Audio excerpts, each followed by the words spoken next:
Morning friends, स्वागत है आप सभी का हमारे शो डेली टॉप 15 पर। आज हम 20 जून के करंट अफेयर्स पर डिस्कस करेंगे और उसकी डिटेल जानकारी भी देंगे। आज की पीडीएफ फाइल इस वीडियो के डिस्क्रिप्शन बॉक्स से डाउनलोड कर सकते हैं और डेली की पीडीएफ के लिए हमारे टेलीग्राम ग्रुप को ज्वाइन कीजिए, जिसकी लिंक हमारे वीडियो के डिस्क्रिप्शन बॉक्स पर दिया गया है। तो चलिए शुरू करते हैं आज का डेली टॉप 15। इसको शुरू करने से पहले 19 जून के करंट अफेयर्स का रिविजन कर लेते हैं। ऑटिस्टिक प्राइड डे मनाया गया 18 जून को। और किस राज्य के महानगर पालिका द्वारा एयर वेंटी ऐप विकसित किया गया है? वह राज्य है महाराष्ट्र के द्वारा।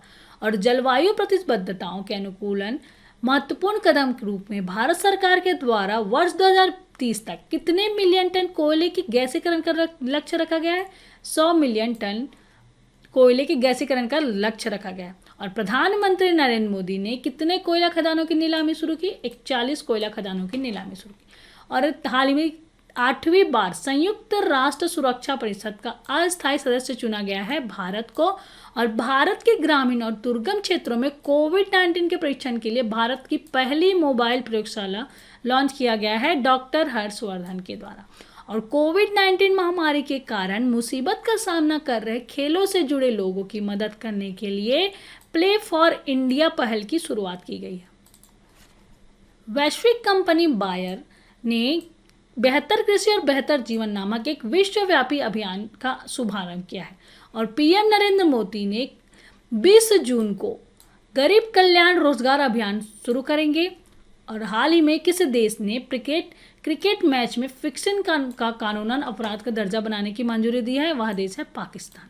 और किस फुटबॉल टीम ने लगातार 8वीं बार बुंडेसलीगा का खिताब अपने नाम किया है? बायर्न म्यूनिख ने। अखिल भारतीय फुटबॉल महासंघ ने हाल ही में किस पूर्व कप्तान के नाम की सिफारिश देश के चौथे सर्वोच्च नागरिक पुरस्कार पद्मश्री के लिए किया है? IM विजयन। और ADB के अनुसार चालू वित्त वर्ष में देश की अर्थव्यवस्था कितने प्रतिशत संकुचित होने का अनुमान है? 4%। 75वीं संयुक्त राष्ट्र महासभा के अध्यक्ष के रूप में वोल्कान वोजकिर को निर्विरोध चुना गया है। वह तुर्की राष्ट्र से है। मारुति सुजुकी इंडिया ने नए ग्राहकों को कार खरीदने के लिए सरल और लचीली वित्त पोषण सुविधा उपलब्ध कराने के लिए केयूर वैश्य बैंक के साथ भागीदारी की है। तो दोस्तों, ये तो था 19 जून के करंट अफेयर्स का रिवीजन। चलिए शुरू करते हैं 20 जून के करंट अफेयर्स। पहला क्वेश्चन है हमारा, संघर्ष में यौन हिंसा के उन्मूलन हेतु अंतर्राष्ट्रीय दिवस कब मनाया जाता है? इसका आंसर है बी आंसर सही है। 19 जून को संघर्ष में यौन हिंसा के उन्मूलन हेतु अंतर्राष्ट्रीय दिवस मनाया जाता है। और यह दिवस संघर्ष में यौन हिंसा का अंत करने की आवश्यकता के बारे में जागरूकता बढ़ाने के लिए मनाया जाता है। और संयुक्त राष्ट्र महासभा ने 19 जून 2015 को इस दिवस को मनाने की घोषणा की। दूसरा क्वेश्चन है हमारा, विश्व सिकल सेल जागरूकता दिवस कब मनाया जाता है? इसका आंसर है डी आंसर सही है। 19 जून को विश्व सिकल सेल जागरूकता दिवस मनाया जाता है। साथ ही बता दें, हर साल 19 जून को विश्व सिकल सेल दिवस मनाया जाता है और इसका उद्देश्य सिकल सेल रोग के बारे में जागरूकता फैलाना तथा इसके उपचार के तरीकों के बारे में लोगों को बताना।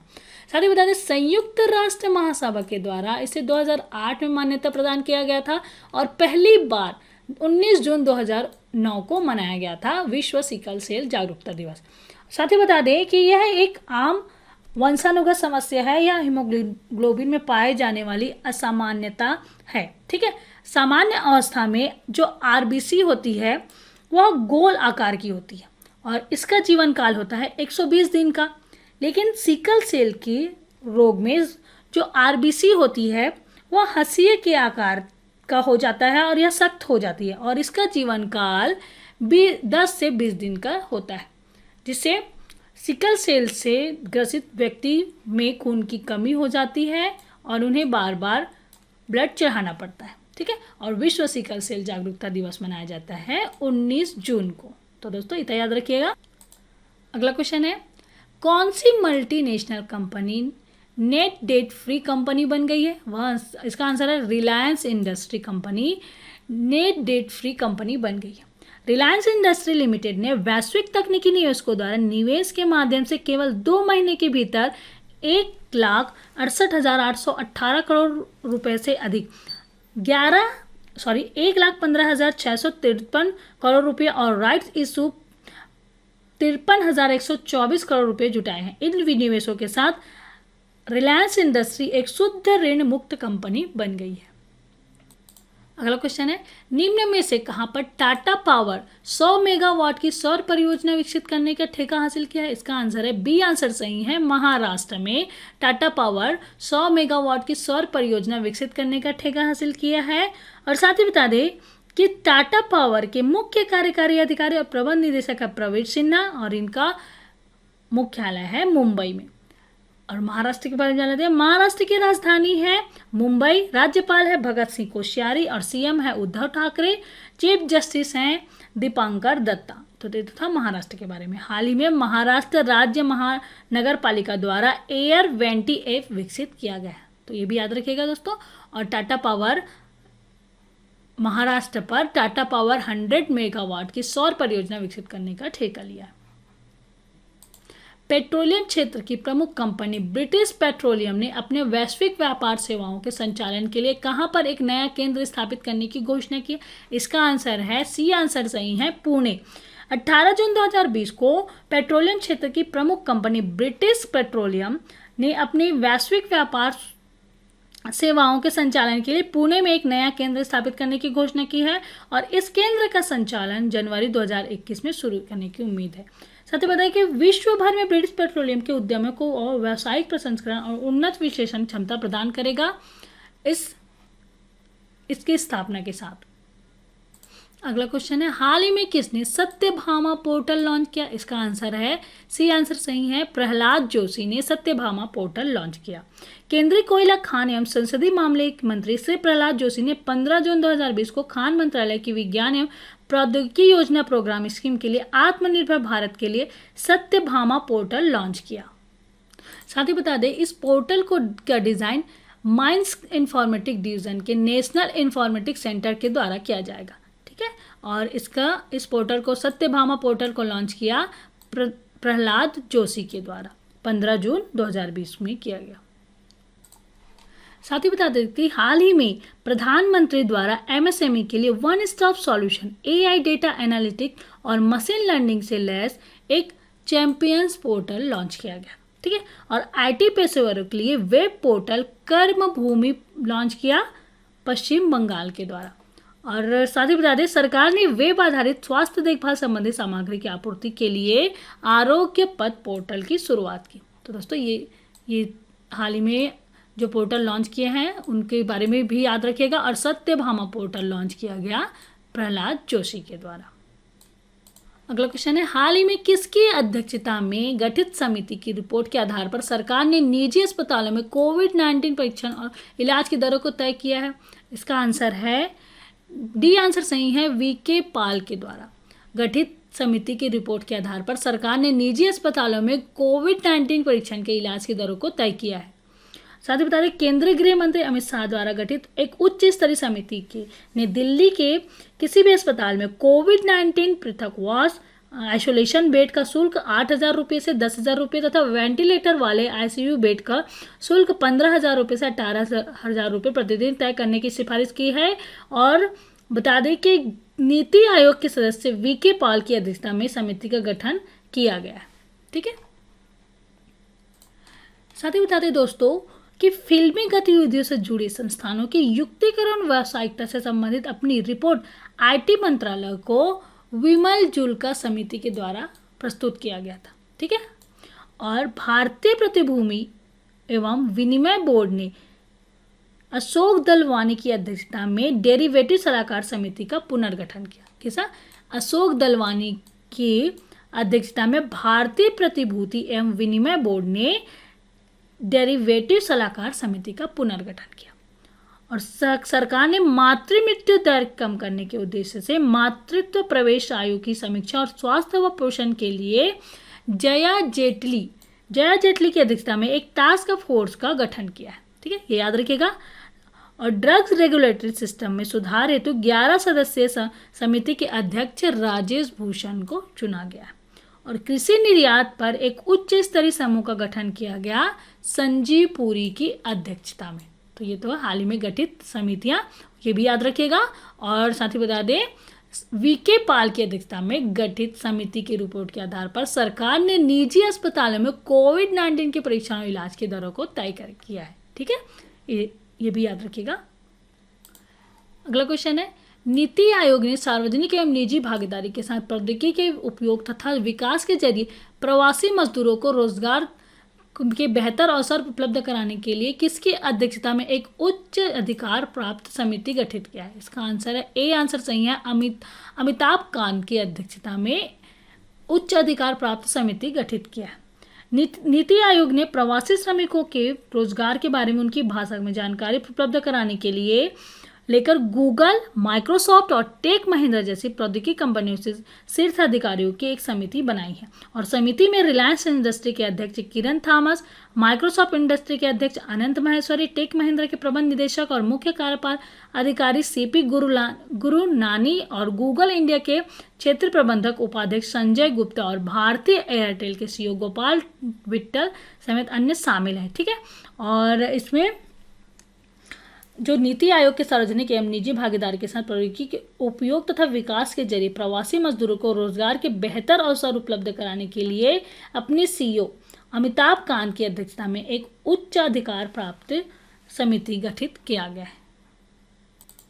भारतीय दिवाला और शोधन अक्षमता बोर्ड ने किसकी अध्यक्षता में corporate insolvency resolution and liquidation पर सलाहकार समिति का पुनर्गठन किया? इसका आंसर है बी, आंसर सही है, उदय कोटक।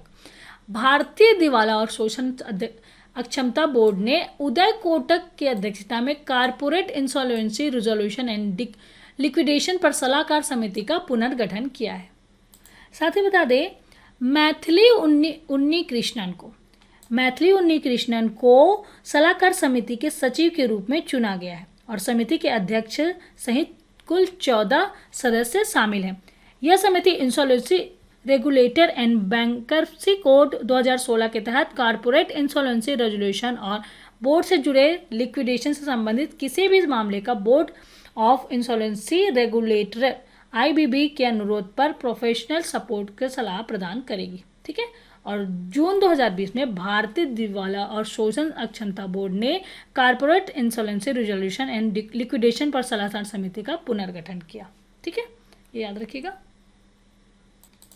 अगला क्वेश्चन है हमारा, खेल मंत्रालय कितने खेल सेंटरों की स्थापना करेगा? ठीक है, इसका आंसर है बी, आंसर सही है, 1000 खेलो इंडिया सेंटर की स्थापना करेगा खेल मंत्रालय। खिलाड़ियों को ट्रेनिंग देने और खेल के पारिस्थितिक तंत्र में उनके लिए आय पर एक निरंतर स्रोत सुनिश्चित करने के लिए पूर्व चैंपियनों की देखरेख में देश भर में जिला स्तर पर 1000 खेलो इंडिया सेंटर स्थापित किया जाएगा और इन सेंटर में पूर्व चैंपियन संचालित करेंगे और या पूर्व चैंपियन ही इनके कोच बनेंगे। ओके, और साथ ही दोस्तों, खेल से रिलेटेड कुछ और जानकारियां हैं उसके बारे में जान लेते हैं। खेल मंत्री के द्वारा दूरस्थ क्षेत्रों में रहने वाले खिलाड़ियों की कोचिंग के लिए एक खेलो इंडिया पाठशाला पहल की शुरुआत किया गया है। ठीक है, और भारत AFC महिला एशिया कप फुटबॉल की मेजबानी 2022 में करेगा और चैंपियंस लीग फुटबॉल का फाइनल खेला जाएगा लिस्बन, पुर्तगाल में। ठीक, और एशियाई पैरालंपिक समिति के द्वारा वर्ष 2021 में चौथे एशियाई युवा पैरा खेलों की मेजबानी बहरीन के द्वारा किया जाएगा। ठीक, और विश्व फुटबॉल नियामक संस्था फीफा ने तरफ से जून के लिए जारी वर्ल्ड रैंकिंग में भारतीय पुरुष फुटबॉल 108वें स्थान पर है और बेल्जियम फर्स्ट स्थान पर है। साथ ही बता दें, फ्रांस दूसरे नंबर पर है, ब्राजील है तीसरे और उरुग्वे चौथे और क्रोएशिया है 5वें स्थान पर है। ठीक है, फीफा के द्वारा एक रैंकिंग जारी किया गया है, वर्ल्ड रैंकिंग। ठीक, और साथ ही बता दें कि क्रिकेट मैच में फिक्सिंग को कानून अपराध दर्जा की मंजूरी दी है पाकिस्तान ने। ओके, ये तो है खेल से रिलेटेड हाल ही में जो न्यूज़ थी। ठीक है, इसके बारे में भी याद रखिएगा। और खेल मंत्रालय के द्वारा खेलो इंडिया सेंटर की स्थापना हुई कि करेगा कितना, 1000 खेलो इंडिया सेंटर की स्थापना की जाएगी खेल मंत्रालय के द्वारा। हाल ही में जर्मनी की प्रतिष्ठित शांति पुरस्कार से किसे नवाजा गया है? इसका आंसर है डी, है अमर्त्य सेन को जर्मनी की प्रतिष्ठित शांति पुरस्कार से नवाजा गया। नोबेल पुरस्कार विजेता भारतीय अर्थशास्त्री अमर्त्य सेन को इस साल के जर्मन बुक ट्रेडर्स के शांति पुरस्कार से नवाजा गया है और 86 वर्षीय प्रोफेसर सेन को विश्व भर में फैले सामाजिक अन्याय को उजागर करने के लिए उनके काम के लिए यह सम्मान दिया गया है। साथ ही बता दें कि अमर्त्य सेन को 1998 में आर्थिक विज्ञान के लिए नोबेल पुरस्कार दिया गया था, ठीक है। और वेंकट रमन रामकृष्णन को 2009 में रसायन शास्त्र के लिए नोबेल पुरस्कार दिया गया और कैलाश सत्यार्थी को 2014 में शांति के लिए नोबेल पुरस्कार दिया गया और अभिजीत बनर्जी को 2019 में आर्थिक विज्ञान के लिए नोबेल पुरस्कार दिया गया था। तो ये याद रखिएगा, ठीक है। आवास और शहरी कार्य मंत्रालय ने प्रधानमंत्री स्वनिधि योजना को लागू करने के लिए किसके साथ एक समझौते पर हस्ताक्षर किया? इसका आंसर है सी, आंसर सही है, सिडबी बैंक के साथ समझौते पर हस्ताक्षर किया है। आवास और शहरी कार्य मंत्रालय और भारतीय लघु उद्योग विकास बैंक सिडबी ने एक समझौते पर हस्ताक्षर किया और सिडबी को प्रधानमंत्री स्वनिधि योजना को लागू करने वाली एजेंसी बनाने के लिए यह समझौता किया गया। मंत्रालय ने रेहड़ी पटरी के कारोबार से जुड़े लोगों के लिए प्रधानमंत्री आत्मनिर्भर निधि यानी पीएम स्वनिधि योजना जून में शुरू की है और इस योजना का उद्देश्य कोविड-19 के कारण लॉकडाउन के दौरान बुरी तरह से प्रभावित रेहड़ी पटरी वालों को किफायती ऋण उपलब्ध कराने के लिए इसकी शुरुआत किया गया है और इस योजना के तहत 50 लाख से अधिक लोगों को लाभ पहुंचाने का लक्ष्य है और रेहड़ी पटरी का काम करने वाले लोग इस योजना के तहत 10,000 रुपये तक के कार्यकारी पूंजी ऋण ले सकते हैं। और साथ ही बता दें कि भारतीय लघु उद्योग विकास बैंक सिडबी के उप प्रबंध निदेशक के तौर पर हाल ही में वी सत्य वेंकट राव को नियुक्त किया गया है और इस सिडबी की स्थापना हुई थी 2 अप्रैल 1990 में। अध्यक्ष हैं श्री मोहम्मद मुस्तफ़ा और इसकी मुख्यालय है लखनऊ।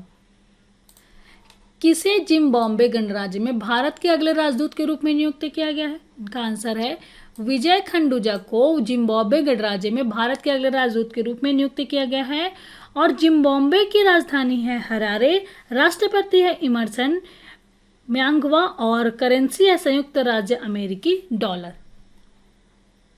साथ ही बता दें रवीश कुमार को फिनलैंड में भारत के अगले राजदूत के रूप में नियुक्त किया गया है और राहुल श्रीवास्तव को रोमानिया में भारत के अगले राजदूत के रूप में नियुक्त किया गया। साथ ही बता दें शंभू एस कुमारन को फिलीपींस गणराज्य के भारत में अगले राजदूत के रूप फिलीपींस गणराज्य में भारत के अगले राजदूत के रूप में नियुक्त किया गया है, ठीक है। और जिम्बाब्वे गणराज्य में विजय खंडूजा को भारत के अगले राजदूत के रूप में नियुक्त किया गया है। अगला क्वेश्चन है निम्न में से किसे राष्ट्रीय लोक वित्त एवं नीति संस्थान के चेयरमैन नियुक्त किया गया है? इसका आंसर है सी, आंसर सही है हमारा उर्जित पटेल को राष्ट्रीय लोक वित्त एवं नीति संस्थान के चेयरमैन के रूप में नियुक्त किया गया है। भारतीय रिजर्व बैंक के पूर्व गवर्नर उर्जित पटेल को राष्ट्रीय लोक वित्त एवं नीति संस्थान का चेयरमैन नियुक्त किया गया है और वे 22 जून को अपना पद संभालेंगे, ठीक है। और साथ ही बता दें उर्जित पटेल जी विजय केलकर का स्थान लेंगे, ठीक है। विजय केलकर के स्थान पर उर्जित पटेल राष्ट्रीय लोक वित्त एवं नीति संस्थान के चेयरमैन का पद संभालेंगे।